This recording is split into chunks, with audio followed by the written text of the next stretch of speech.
I got into one of the top universities of the world and spent my first week convinced they had made a mistake accepting me. Imperial College London, second in the UK, fourth in the Europe, global reputation. But what does it actually feel like to study there? So, is it as competitive as people say? Is it worth it?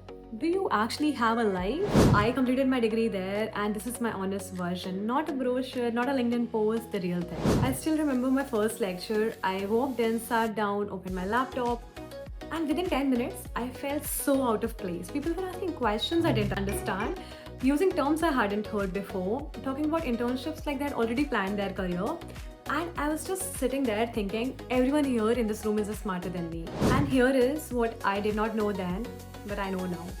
Everyone in that room felt exactly the same way.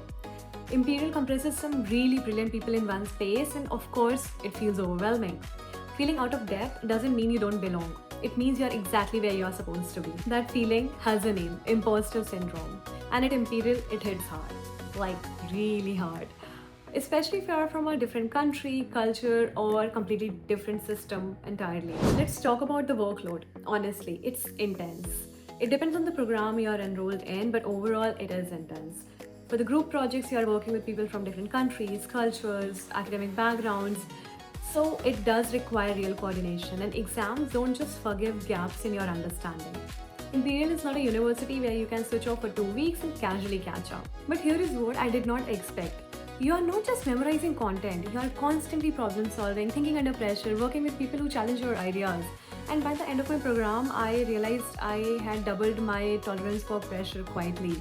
Not because I wanted it, but because environment forced it. You have to adapt to the environment you are in, and that is exactly what happened with me.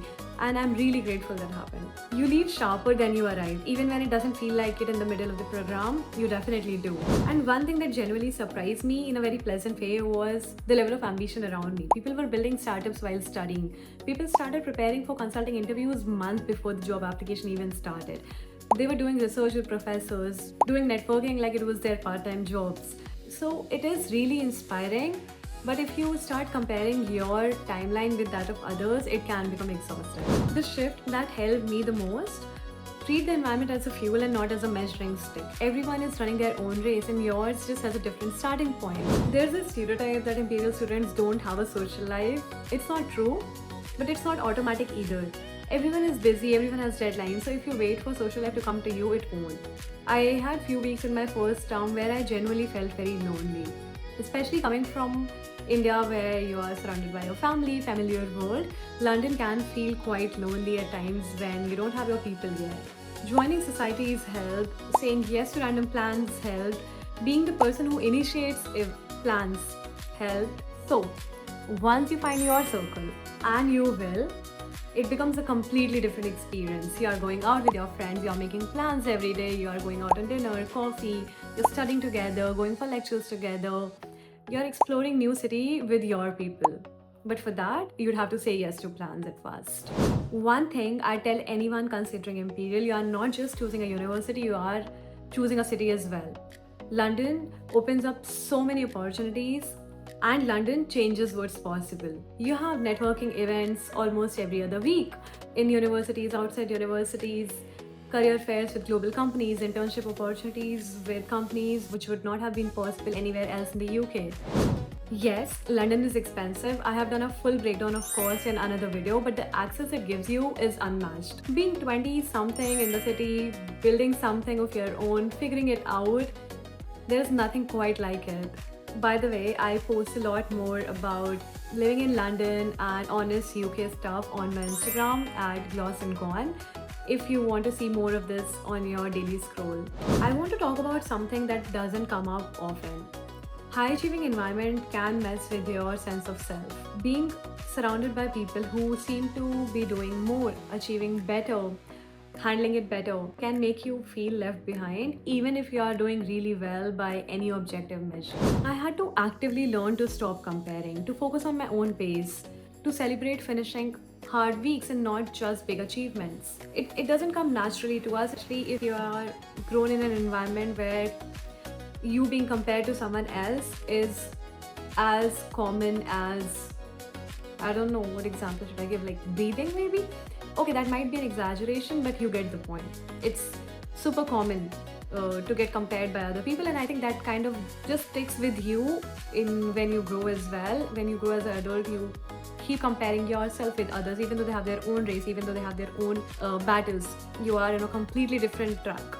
You have a completely different timeline. You just tend to compare with people. So I have to actively stop comparing myself with others. That mindset honestly was as important as anything I learned academically. If you are struggling in Imperial or any other competitive university for that matter, you're not weak. It's not the weakness. It's the environment, and it's good.